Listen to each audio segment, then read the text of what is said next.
Shall we begin? Yeah. All right. You're ready? Yeah, hope everyone can hear me. I'm John, founder of Run the Chain, advocate for both DAFA and SatoshiWomen. I'll be moderating this discussion, but the focus is really on SatoshiWomen. And before we really dig in on what you ladies are doing, rather, I'd like to start with your stories. So Lyndaine, Vivien, could you tell us a little bit about what your backgrounds are, what got you into cryptos? And I think everyone has that aha moment in cryptos, right? So what was that for you after kind of getting into the space, kind of adapting, and what kind of was the spur that kind of drove you to founding SatoshiWomen? Yeah, absolutely. Do you want to start, Viv? Or? Okay, I can start. All right. Okay, my name is Lyndaine. I actually have a day job. I am a chief of staff for Fusang, and we run a digital securities exchange. So what is my background? So I've been with Fusang for about 2 years now, and prior to that I was working for a mobile brokerage platform called A Securities, which was then acquired by SoFi. I'm a massive fan of technology and how it's applied in finance, just because of the access it provides to basically everybody. And so in terms of getting into crypto, I moved into space almost by accident. So the chief marketing officer actually invited me to have a talk and just talk about female and how do we provide some sort of financial access through technology to our community. And so he started talking about hey, you know what, you might have a space for you want to join. And during that time, there was also a lot of talks among my friends about the crypto industry. And I think one of the also reasons that I decided to join this industry because I was dating a guy who is very much into crypto at that time. So he was an inspiration to me, so that kind of worked out well career-wise, but not on the personal side of things. So yeah, I think I'll probably let Vivien talk about herself first and her background, and then we can talk about how we started SatoshiWomen. Okay. All right. Can you guys hear me okay? Yeah. Okay, so I'm Vivien Khoo.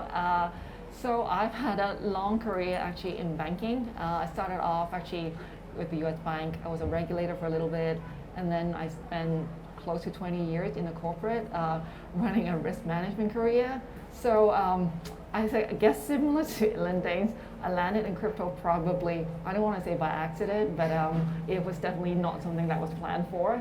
I was just looking at, I think maybe about 2 years ago, about what I want to do in the next sort of future. I didn't want to stay in banking for the rest of my career, so I made a switch. I joined a crypto exchange, which was obviously a very big switch from what I was doing before.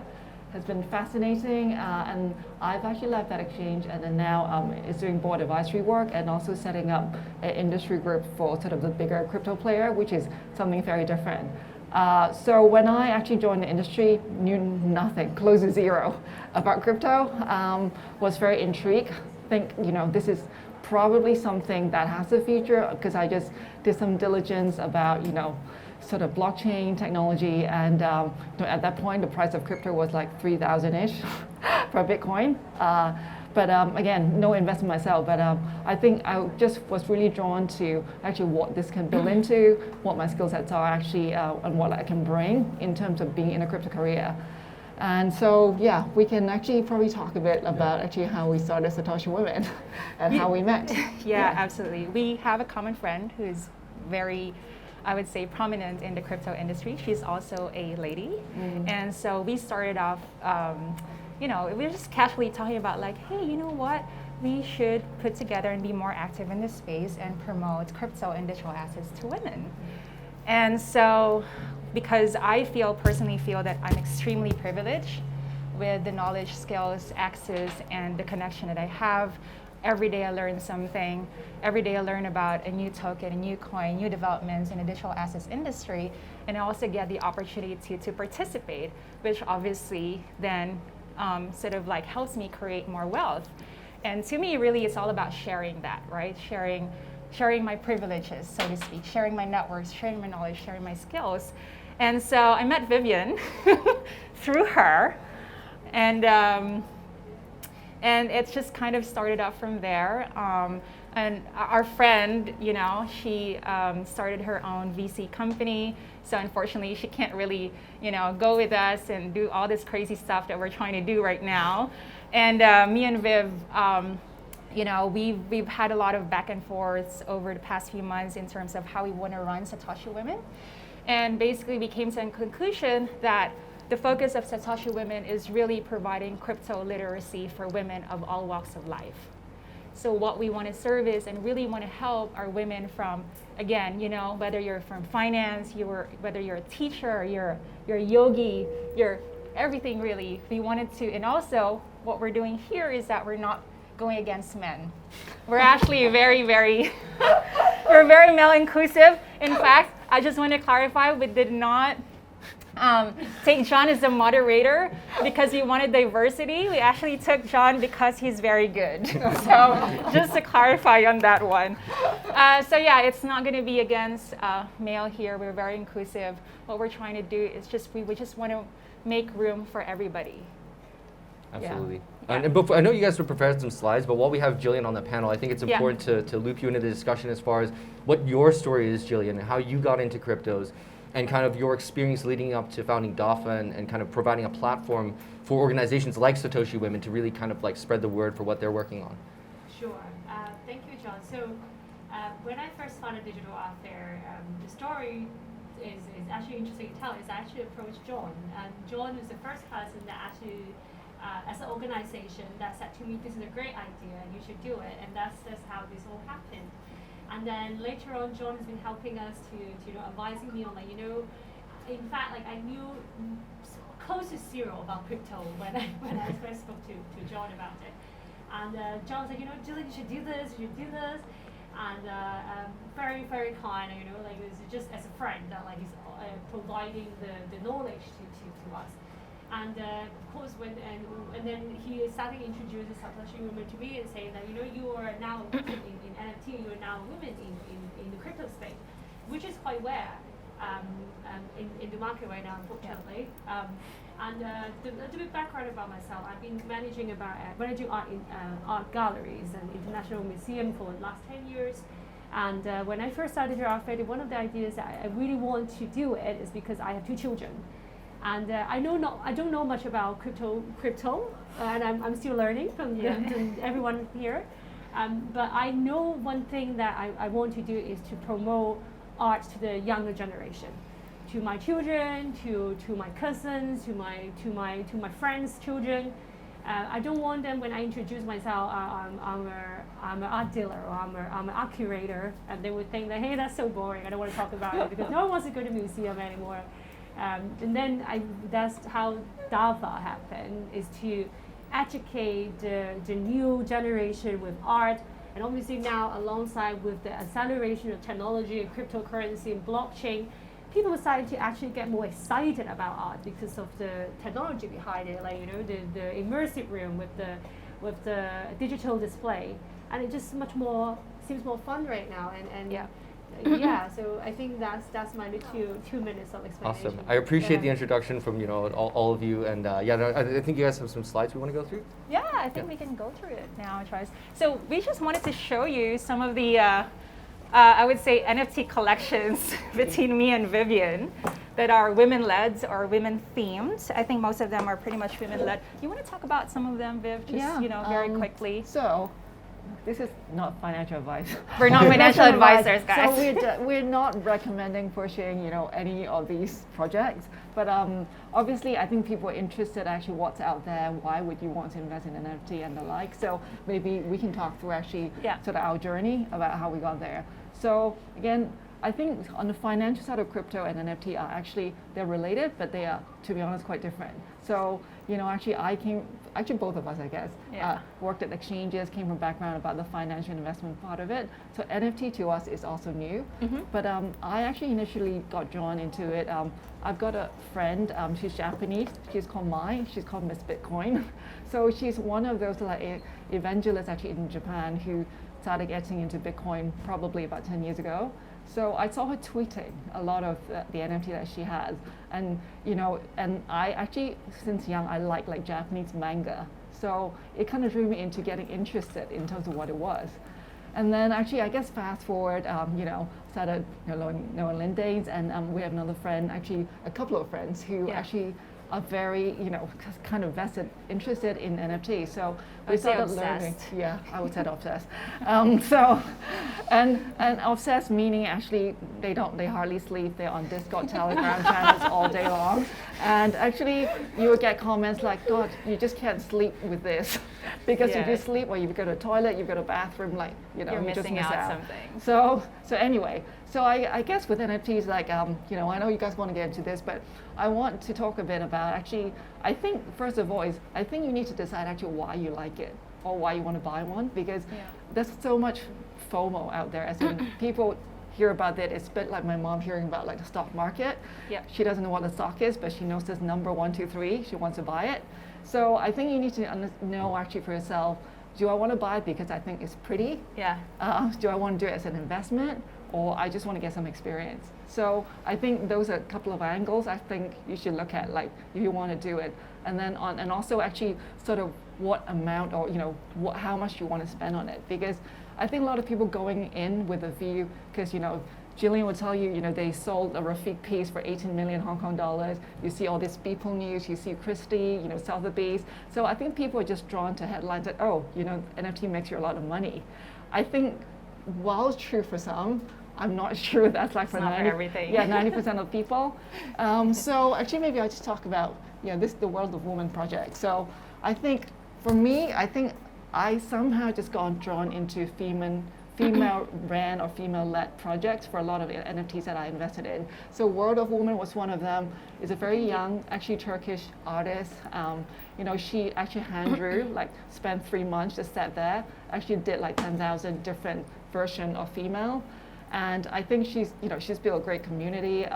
I sort of heard about on Twitter, and you just feel like that's something you want to support because there's some authenticity and then genuineness, and then they're doing a lot of cool stuff. They keep investing, actually using the fund that they have actually in other artists, which is sort of not as well known. So I actually really like that concept. So that was one of the reasons that I invested.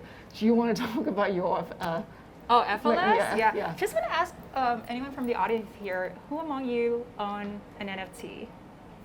Can I see a raise of hand? A man. Okay. All right. All right. Is there anyone want to share why they haven't really, purchased NFT here? Anybody who wanted to share, or you never had it? I'm just curious from the audience. Not yet. Are you interested?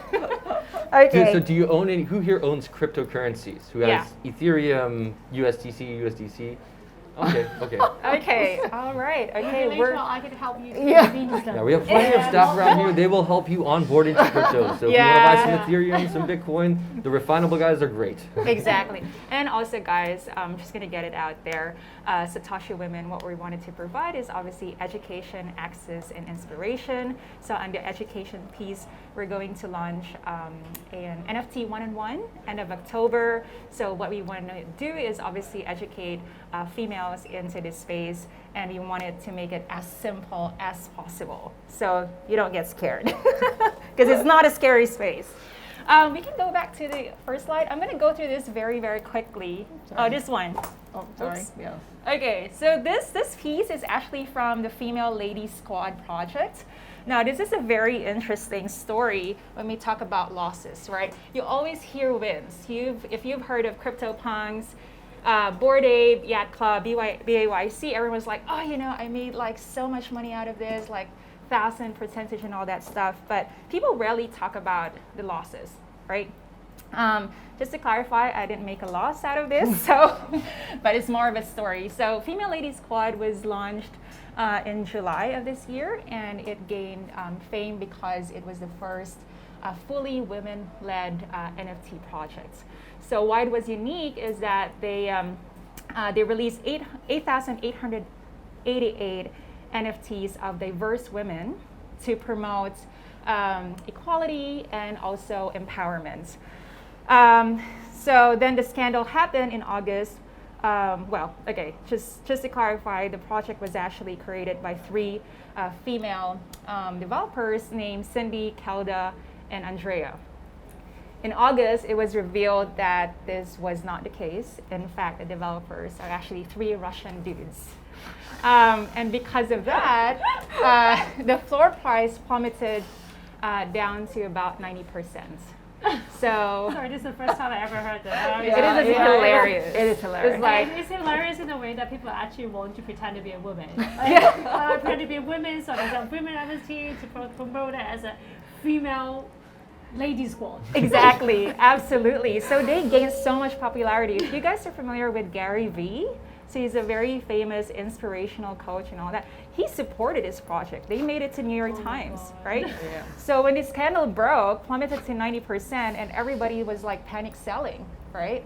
And so in order for them to resolve this, they decided to transfer the smart contract to a female-led DAO called Phoenix Projects. So since then, the price surged higher. So it was good, but not all of these projects actually will have happy ending, as in this case.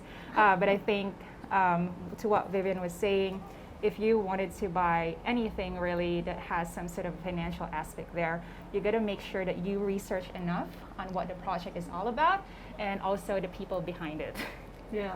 Yeah, And I there's really two agree terms with in cryptos you'll hear time and time again: DYOD, DYOR. Do your own due diligence, do your own research, and I think that applies to anything in cryptos, whether it's an Yeah. NFT or a platform. Do your own research. Yeah. Yeah. Right. So yeah, that's that. Boss Beauty. This is another like female-led project.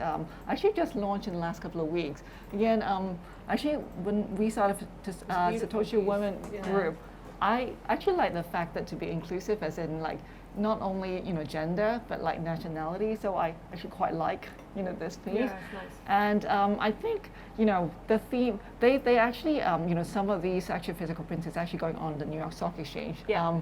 So they basically led by a very young lady, and I think the idea of drawing out actually the arts was they've got different professions. So you can be a nurse, you can be like a builder. So I think the motto is like a woman can be what they want to be. Yeah. With a different profession. They've got hats that's got future CEO on it. So again, I think for younger girls who are in school, actually I think it's just inspirational because they can think about the future, and then I think it will cover a lot of sort of underprivileged kids as well.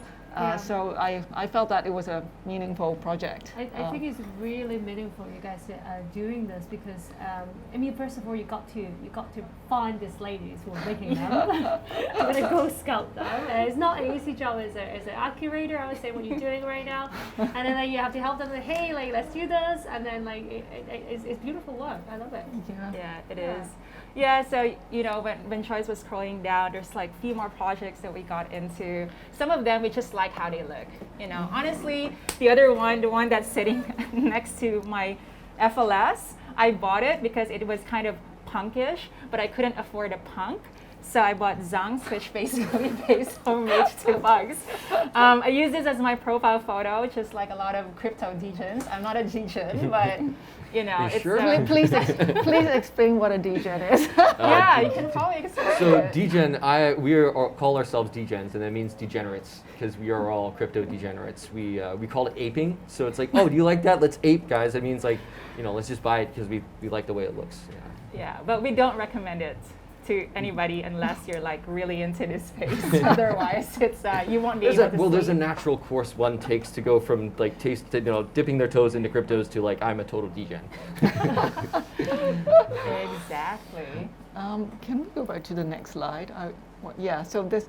Whoops. Okay, No. next one. Last point before we move to the next slide. So actually, we don't always want to talk about just win stories, as John call it. We want to talk about. So the reason we're showing this little fella behind, it's called Deadhead.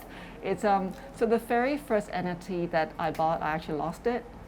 So basically how it started was, so I've got a good friend also called John, said, oh, you should play around with this thing called OpenSea. I said, okay, so what is it? So it's a platform. So he said, yeah, just press some button and get familiar with it. So I keep pressing buttons. And then there was this like swap button that actually, like, if you press it, actually it swap your asset with somebody else. So the little fella that I bought this wasn't the initial one. You know, to be honest, it was, you know, a manageable amount of money that I'd put in to buy the initial one, but I ended up swapping it for something that was completely worthless. And actually ended up the deadhead that I had probably went up to 5 to 6 Ethereum. So it was actually quite a big lesson to learn, but I still liked it, so I bought something back. Because I'm interested in the project. I thought it's pretty cool. It started off by like a coffin. Basically, you don't know what you're getting. Actually, you know, getting that digital art as a coffin, but they hatch into something else, you know, after a few days.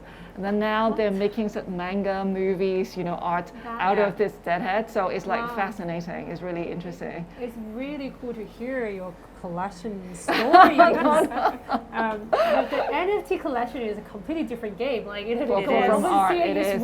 Please don't press a button. Yeah, no one. Yeah. So it's like don't do it like kids do. Like don't just press buttons. You know, like I deliberately didn't look at the slide until now because I really want to have my first, you know, reaction to this, and this is such an interesting journey of seeing someone who were really early on in the NFT space. And the way that I look at it, and we don't want to say that, is art collecting. It is. It's the digital world art collecting, and it is so much more. You know, like you don't need to go speak to an art gallerist to say. You can just go on OpenSeas, or you can go on Refinable, and then you go find out whoever that's doing it, and you connect with them, and you talk to the artist, and you support the project, and then just don't hit the swap button. Just be careful. Just be careful about buttons. Yes. That's so cool. I really enjoyed the story. Wow. Do you want to talk about Claudia? Would you want to talk about Claudia? So what else do you guys have? Yeah. So the next slide. We have a next slide. So I love that. So this artist, if you go downstairs and go around, I think which area is it? Okay. You know, all those screens there. She's one of the artists here in DAFA, and her name is Claudia, and this Chen Hoi. Claudia Chen Hoi. Yeah.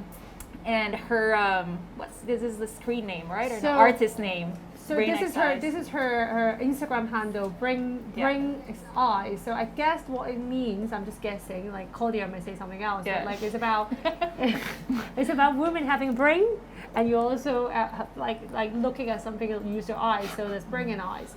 And I checked to Claudia a little bit, but you guys can introduce about it, I think. No, so Claudia is a very good friend of mine. She's an amazing artist. So if you can see in her pieces, a lot of that are actually female body parts. So what it does is, what it message says is basically you have to be very confident of your body, really. It's just empowering women by really appreciating your beautiful female body parts. And so it's very interesting. March of this year, she came to me saying, "Hey, Lyndaine, I got approached by 2 people, and they said I should get into NFT." Sometimes she calls it It's not me, EFT, by the way. right? Or ETF, whatever, right? So she calls it something else. Me. I said, "Oh, NFT is that." Yeah, but I don't know what it is. Like, and then I explained to her what it is. She said, "I want to do it, but I don't know if I can trust them." Yeah. And she knows I'm in this space, and she said, "Can you help me?" Right? Yeah. I just want to explore it because she's been like hearing people like, "You gotta do it," because she's a digital native artist. So fast forward, obviously SatoshiWomen helped her. Launched her first NFT, and that was in July. So Claudia never touched crypto ever in her entire life. She's still asking. She still asks, exactly.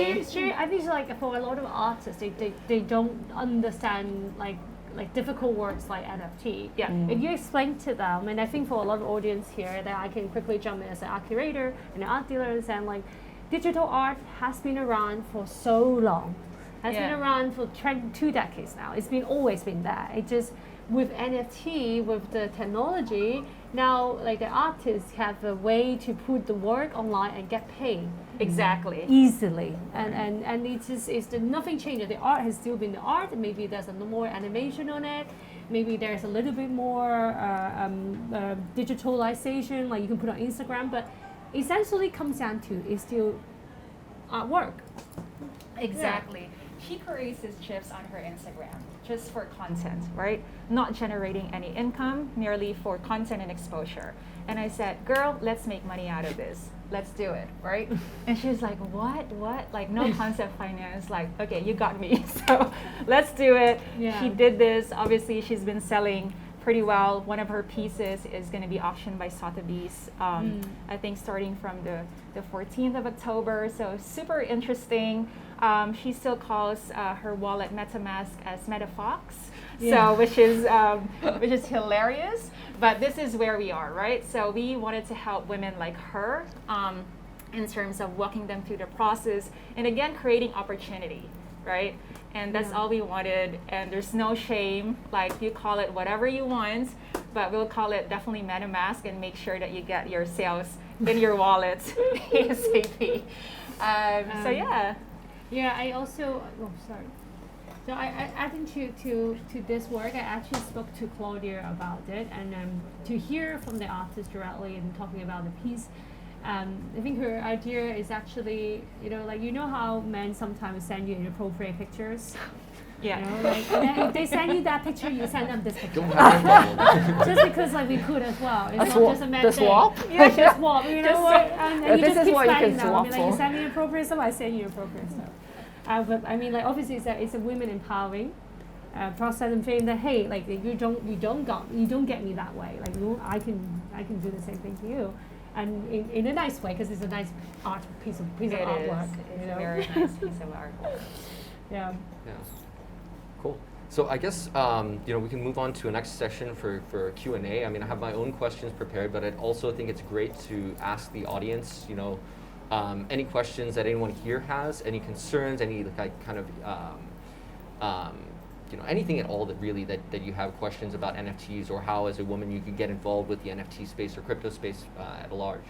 So anyone here have any questions, concerns? Anyone online as well? I actually want, like, honestly, this is the first time I actually sit down with Lyndaine and Vivien to talk about this. So I have a lot of questions. So I think I'm not a technical person. I'm not like a crypto expert per se. But when we talk about women in tech or women in NFT, what are the possibilities there? Like, I mean, like, I don't come from, as a trader, I guess I trading big crypto, but what are the space that are available for as a how do you say, opportunity for women? Should I give a shot? Yeah. I think there's a lot. I mean, maybe I'll start from just the digital or crypto world first. I mean, obviously, if people, I'm actually doing a talk next week on actually people want to choose between banking and fintech. Basically what the opportunities are. So, I mean, it was more finance professionals, and there are actually different streams that you can go in. But then SatoshiWomen is really, I think, as I said, we created it for more actually people probably without financial, that financial investment experience. So I would say that actually, we just to sort of get involved and learn about the process, because we, these workshops, this online training program, and other things that we are sort of getting into, I think like have some basic understanding about how, like, as a small investment, actually how you can get some crypto, and then with the use of that crypto, how you can then leverage that crypto to go into different streams. Because again, without getting too technical, I mean, there's so much possibility as a artist, creative, curator, whatever it is. There might be art that is so expensive that people are selling in fraction now that you can buy. I think a lot of artists, for example, actually looking into this because they think, oh, how do I reach a broader community? Because I don't have to physically come to a gallery anymore. I can do it online. I can see actually all the wallets, actually of people who are like collecting things, who are sort of curating things. This is actually a way, the new world of digitization is going to work about you don't need to be physically at somewhere anymore. You've got a computer, you've got a phone, you've got access to a lot of information to people. Even with me touching these projects, I'm dealing with people who I probably don't know like all of them who they are, but you're interacting with different communities. Yeah. So Lyndaine. Yeah, absolutely. I think the crypto or digital assets world is constantly developing. it's interesting. I think few months, 6 months ago, we were in the same panel, and I was saying that, one of the reasons why we built SatoshiWomen, because we are, I don't want what happened like decades and decades ago, where financial products were actually designed for men. It was because men were the ones earning money, right? This generation is different. We work, we earn our own income. So how can we better manage our wealth? And I don't want women to be left behind, right?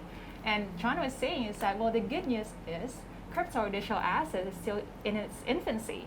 So meaning to say that it's still male-dominated, this space right now. But again, we don't see men as an obstacle. They're actually more than willing to help. And again, there's so much space for anybody really, men, women. As long as you can use a computer, there's an opportunity for you. So in general, I would say that it's a level playing field for everybody. The only thing is that a lot of women, when I asked them, I said, "Hey, are you into crypto?" It's like, "Oh yeah, I've heard of it, but I don't want to touch that. I'm just gonna, my husband will take care of it." It's a very common answer, right? And to me, really, is that whether or not you wanted to participate, it's going to be your choice. But what we want is that at least you make a informed decision, right? Just be aware, just learn. What is crypto? What is NFT? Is this for me? Maybe create your own MetaMask just for you to have a feel how it works. Go to OpenSea, it's free for everybody. You don't have to pay to access. Just look at stuff there, or open an exchange account and see, what's out there. And again, be part of our community. We can teach you the basics of digital assets. Again, that includes NFTs, cryptos, what are digital assets. I work for Digital Securities Exchange. We work with also businesses tokenizing their shares. So that could be another angle as well, where you can apply blockchain and digital assets. So there's so many avenues. The opportunity is limitless in this space. Where that's why I love it. So I've got a question for all three of you. So first of all, what kind of were the key obstacles or barriers to entry for you as females in our industry? And then second of all, are there any things on the inverse side of that to where it was easier than might have been? Yeah. Because I think it's a double-edged sword. There aren't very many females in the space, but I think because of that, guys are especially, we're not necessarily gender exclusive. It's just a lot of guys who are really nerdy. We, by nature, don't really know how to communicate with women as well in general. But I think that, is there anything that you found was easier on the other end of that? And then on the kind of obstacles and barrier to entry, what was the most difficult thing for you to overcome? And do you have any advice for any of the women out there that are trying to get into the space as far as what, helped you overcome that? I can start. Yeah. I never look at that. I never look at many obstacles. First of all. But I always look at it as when I want to do something, I want to do something, and I think that should be every person. Doesn't matter if you're a man or we're women. It should be how you look at it. You want to decide you want to do something, you do it. And before that, for sure, you will have to. If you get into NFTs, though, you have to do your research. But however, I think and for female to have this opportunity, even have someone to come out and hey, you can do this, you could, and let's talk about it. Go open a MetaMask account or learn something new, because it is the future, right? It is go every day you open a newspaper, you see something about blockchain or something about cryptocurrency. It is happening, but if we don't, especially for I think the question is a lot of female get intimidated, and we don't want that. We want women to be confident. We want women to be outspoken, and we don't feel it's because it's 2021. Come on, we should be like that. And women should feel empowered by other women as well. And when you have a panel like this with Lyndaine and Vivien, we can talk about topics that we should talk about, and bring them to their attention to cryptocurrency or to even just digital literacy. Exactly. Right? Yeah. I totally agree with you on that one, right? I feel like, in general, women, we have a very different way of communicating than men, right? Yeah. So topics such as, absolutely, I think it's more of crypto is intimidating. That's why it's a hurdle. Definitely not about men, but it's just the idea of crypto, the word itself, it's technology, it's finance, oh my God, this is crazy, right? Yeah. And you hear about degens, you hear about like, this is so overwhelming. Every single day there's something that comes up, right? Yeah. So where do you start? And like not being able to identify where to start, who's going to help me and all that stuff. So a lot of women will be like, okay, F that, right? So let me just do something else. Whereas men, you guys also operate very differently. Sometimes when you get into something, you just, go directly into rabbit hole. And I love John, but sometimes my conversations with him, I was like, okay, hang on a sec. You're getting too technical here. I don't understand you anymore. And that's how they are. And if you're not in this space, it can be quite intimidating, right? For women, again, we have a special way of communicating. And so, again, this is what we're trying to do here. We want to communicate as relatable as possible to, women who are not really particularly in this space. I would say actually make some younger friends. Because no, it's true. Because like seriously, the demographic is, I think the chances that a kid can actually work out how to do MetaMask, how to do crypto is much higher. Well, I'm much older, these guys are younger, but because they're like, they can relate it to actually like playing video games, collecting basketball cards. It's stuff like, those areas that they actually are quite attuned to and they're familiar with how to do it. So I think the concept is not that different. Yeah. So I mean, I was fortunate, when I joined, the last company that I had with a crypto exchange, I was surrounded by a lot of young kids, actually who ranges from the teens to maybe 30-ish. So I mean, they showed me how you use Slack, how you actually communicate, how to go on Telegram.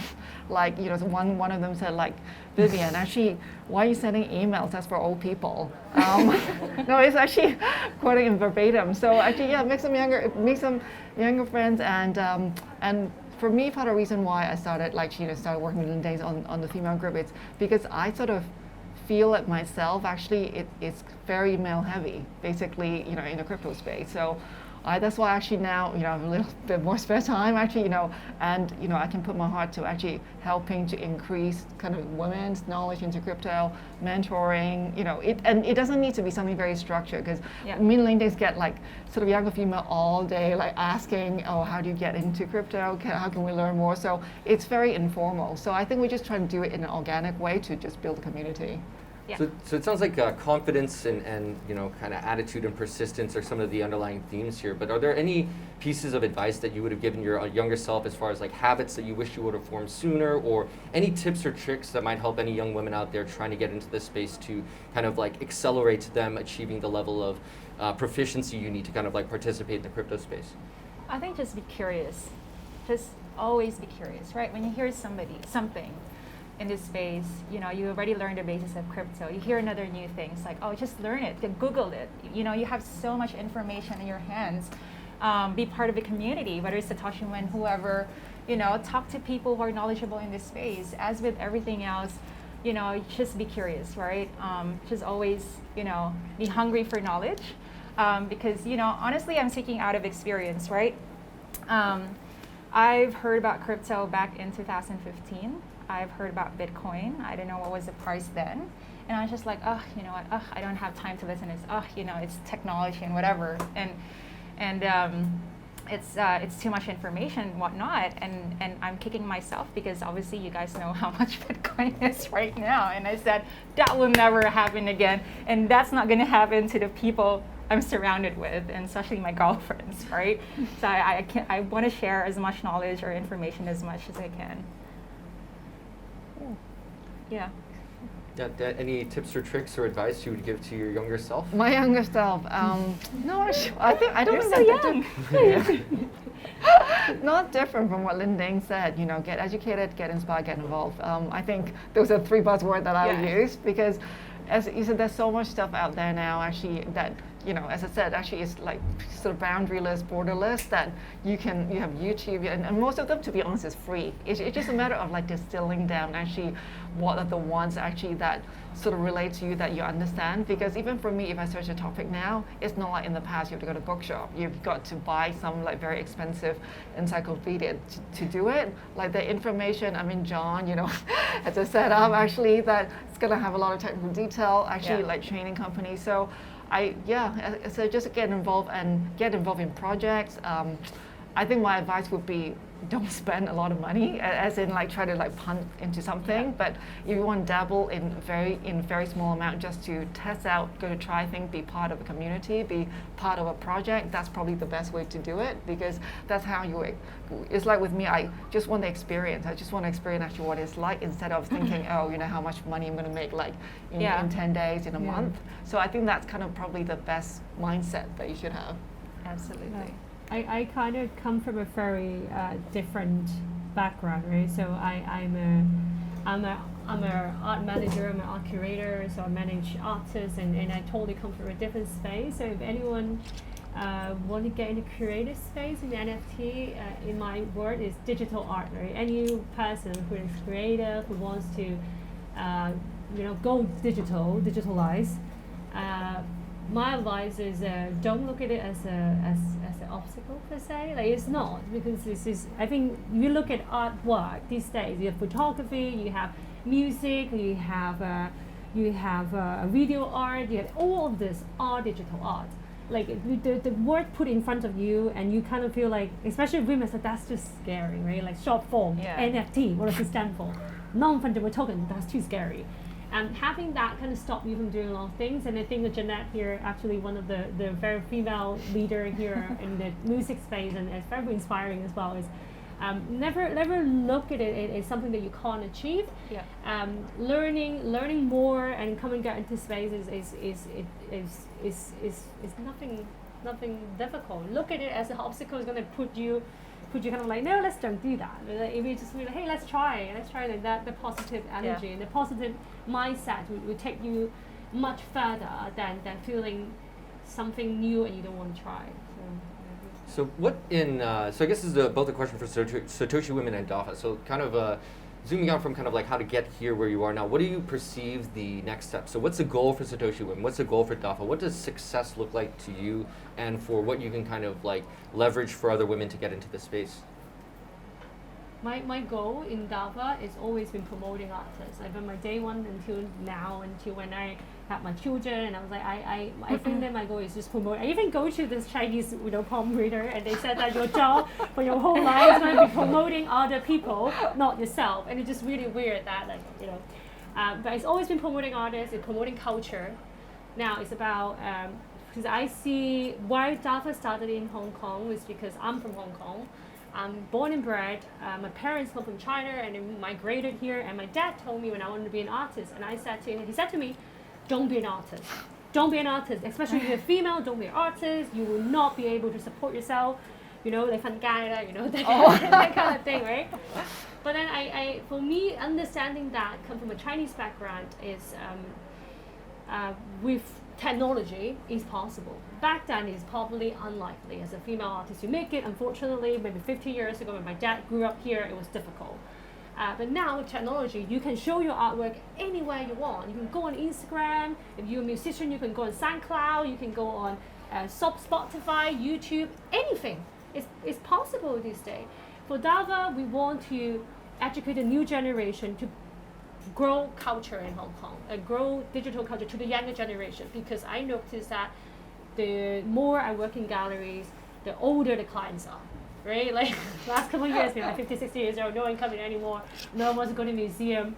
And to do DAFA, to bring, just speaking a different language. We have screens, we have technology, what people are interested in this day. People are not particularly interested in a static image anymore. People are looking forward to interactive art, music, anything related to technology. They're vibing. They're looking for it. So DAFA is really trying to build the culture in Hong Kong, especially in Hong Kong, because we need that. We're missing. There's a little bit culture missing in Hong Kong, and having DAFA to happen. Look at the people that we gather here, right? It's just exceptional, and especially the female can come down, sit down here and talk about what we can do in the digital space. That is just I think that's our goal. Yeah, absolutely. And for SatoshiWomen? Yeah, well, personally, really, I don't know how Vivien will feel about what I'm going to say. But to me, the end goal of SatoshiWomen is for us not to exist anymore, because meaning to say that we are confident enough that women are already educated, they're already aware, they already have that equal access that they feel that men have. I mean, you haven't heard of men in crypto, right? So because you guys don't need it. We exist because we feel like there's a need for our existence. We need, we feel like we're here to help and support women in, again, getting access into this space. So for us not existing, that means to say that, everyone has, Equal access, yeah, Equal exactly, No, equal actually, access. I would agree, and I think for me it's just like to get girls getting smarter and then better informed about actually, having what they can do to have fun, how they can develop interests, how they can touch like a much broader audience. And then create like a borderless, sort of genderless, agenda. Exactly. Awesome. So that being said, I'm kind of curious about zooming a little bit out from like the kind of like art side and more into like the applications of NFTs more in like the music side. So is that something that you're looking at? Is that something that Gillian DAFA is looking at as far as like the integration of like music as like artists, from the musician side into events like DAFA? Because I think the benefits for artists in NFTs is similar to the benefits for artists as musicians, actually maybe even more so because it's so convoluted. By the time the musician receives their royalties, there's the manager, the studio, the record label, and they don't even know as a percentage how much they're actually getting like fees-wise, right? So I think everything being on chain, it opens up that door. But is that something that you all are looking into? Is that something that excites you? I mean, what beyond kind of like what's the prospects NFT-wise that you guys are looking at outside of kind of like collectibles and the artists that you have on board? We have tons, to be honest with you. Frankly speaking, every day we get approached. I'm telling you guys, and we're not exaggerating here. SatoshiWomen, our aim, obviously, our main focus is supporting women, but we're also getting approached by a lot of men wanting our support because we handhold people, right? So we have a few people in the lineup that we're talking to right now. So, we're looking at different spaces. We have, whiskey, wine collectors. We've got a very famous soccer player in Brazil who's approaching us and saying, can you help us? Like, when did I ever become a soccer? I don't watch soccer, by the way. So, you fall into this space just because it's new, just because it's popular. They know you're doing something. You've got the network and all that stuff. So, everything excites us right now, wherever we can help. And personally, NFT is such a my day job that pays me my salary. We don't touch NFT, just so you guys know. But I believe in NFT and how it's transforming and how it's developing. If you Google NFT, you always have something to read about that's completely new. Yeah, no, actually, totally. I don't know if we actually specifically have something in the music space that we're touching, but I think we're definitely expanding outside art, is what we say, because as Lyndaine said, every day actually we're looking at new opportunities actually and new projects we can share within the group. Again, like not necessarily to have them, oh, you should get into it, but actually it's just more information, like as in, okay, well, this is how it works. If you want to do it for photography, for music, for label, wine label, food label, actually this fashion. This is fashion, this is how you should think about it. These are the things that actually you need to be like considering. So yeah, we're having those discussions very actively. Yeah. Yep. Awesome. Yeah, I think most how I look at it as NFT is really understanding technology, right? Like understanding how it works behind that web page, and then what's smart contract, what can artists possibly be beneficial to them. To learn that knowledge it will help any person to want to promote themselves or to want to get into investment or collecting or being a creative. It helps them, because the world is going that way, right? Like it is happening, and it is essential for anyone who wants to be included in the digital space to understand that concept. So I think that. Yeah, and from what I've heard, I'm not in the music industry, but from what I heard is that musicians actually don't get so much from their sales. Yeah. So I think they get like 7% or something like that, which is minuscule. So I think NFT could be a solution in terms of them getting more compensated for their hard work and their talents. Yeah, I've heard from my friends who are having this new idea of making an NFT music platform, and I think there are quite a few of them coming up right now. And I mean, like, it needs more people to get on understanding what is decentralization, what technology is behind it, why is it beneficial, what is a smart contract. That kind of understanding will build a more fair society, I would say. Right? You know, artists shouldn't be getting 7%.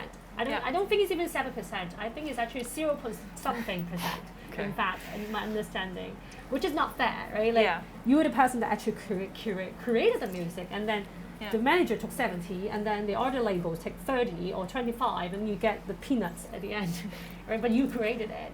So I think I always believe technology will build a more fairer society, and that's my belief in it, and I hope it is right, because technology is not supposed to destroy us, it's supposed to bring us more benefits, that's why we build it, right? Yeah. Absolutely. Yeah, I think there's some really exciting stuff. I mean, part of the RTC ecosystem, we're working with guys like Audius. They're kind of like SoundCloud on chain, and we're actually doing an event with 40 musicians, Ableton musicians in LA, end of this month or beginning of next month. So perhaps a conversation for offline, but there's a lot of opportunities there. As you guys explore this, you know, of course, I'm always happy to have these discussions. And I think for anyone listening out there, I think it's important to remember that cryptos really isn't about the technical side, the coding, the math. It's about ideas, how you piece together ideas, and how you can basically use a decentralized spreadsheet. So I think we're running pretty close to end of our time, but I want to open up the floor to any questions that anyone might have here before kind of leaning into the final notes. Any questions, comments, concerns? No, everyone chill and submit. Yeah. There's some question on the chat. Oh, the chat. Okay, let's open up the Q&A. Maybe on the chat room. Yeah. Maybe Joyce, you can read it. You can read it out. I see it. Okay, so. We have a feed. Oh, okay, got it. Okay, so how did now I see it. I was looking at the Q&A section. So got a couple of them here. So how did SatoshiWomen come about? What other infrastructures are there to support women who get into the sector? Oh, well, right now we're working with a number of partners who can help us do it, right? We know that we can't do it ourselves. Yeah. So we're kind of in the final stages of the process there. We're partnering with an ed tech company where we're going to roll out, your blockchain 101 or crypto 101, and we wanted to offer this to, say, banks, for example. Obviously, you get incentives if you're female, you don't pay anything and all that stuff. Obviously, we're going to be running workshops together with a couple of partners in NFT. We have it happening end of October. Awesome. We're also going to be part of the FinTech Week. We're going to be one of the community events as well. We're going to speak there, maybe curate a certain topic to sort of talk to women on, again, relating to crypto. What was the question? What support is there to get women into the sector? So I think SatoshiWomen, right? It's just us, contact us, guys. And then we were actually looking at, obviously, for example, the talk I'm doing next week, they're university participants, so we're actually looking at what sort of younger generation we can draw actually into, because they're probably still thinking about, okay, while they're still in school, they're thinking about what they want to go in. And again, actually, the more actually we can be out there to give them information to consider what career they want to take, I think that would be the way that we do it. Yeah, absolutely. We also have recruitment platform partner. We're going to do Ask Me Anything on getting into crypto space. The pros and cons, the crazy things that happen, and how do you flourish as a female. There are certain obstacles there, but we will help you navigate that. Awesome. So. The next question, well, it's kind of a set of questions, is this a myth? Is the gender distribution really that skewed? Why do women need extra support? Everyone new into this would need support. Is it more in terms of building up a community?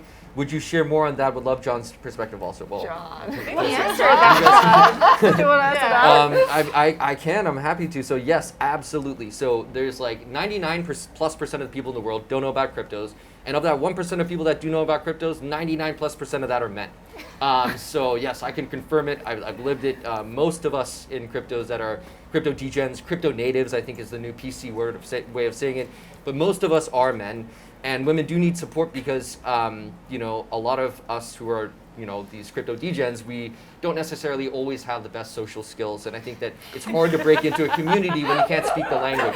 If I have a conversation with you and the first 5 words are acronyms, you're like, what did you just say? It's Yeah. hard to break through that outta barrier. So I think it's both like, absolutely on the education side. Regardless of gender, education is key. It all starts with figuring out what is a database, what is a blockchain, what is crypto, what is Bitcoin. I think that's the most important thing, but absolutely, like this industry is 100% skewed towards men.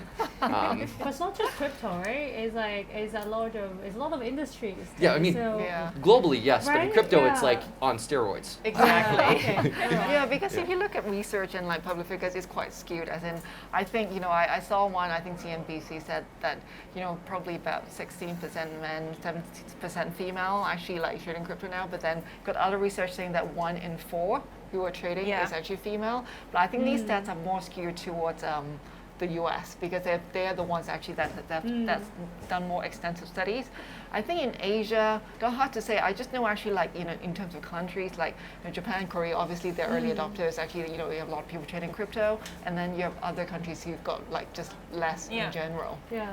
I think Yeah. we see more and more, right? Especially yeah. like right now we have the freelance Oh, creator we and- love collaborate. Like seriously, we Yeah. love collaborating with different groups. Even female groups. So Yeah. hopefully, actually, with more sort of collaboration, I think we just touch us more people. Yeah, absolutely. The first 3 hires of Run the Chain are female as well. Just Oh, fantastic! Actually, just to throw that one out. Exactly. So the next question I have, and I think this is a good one for SatoshiWomen as well as Gillian.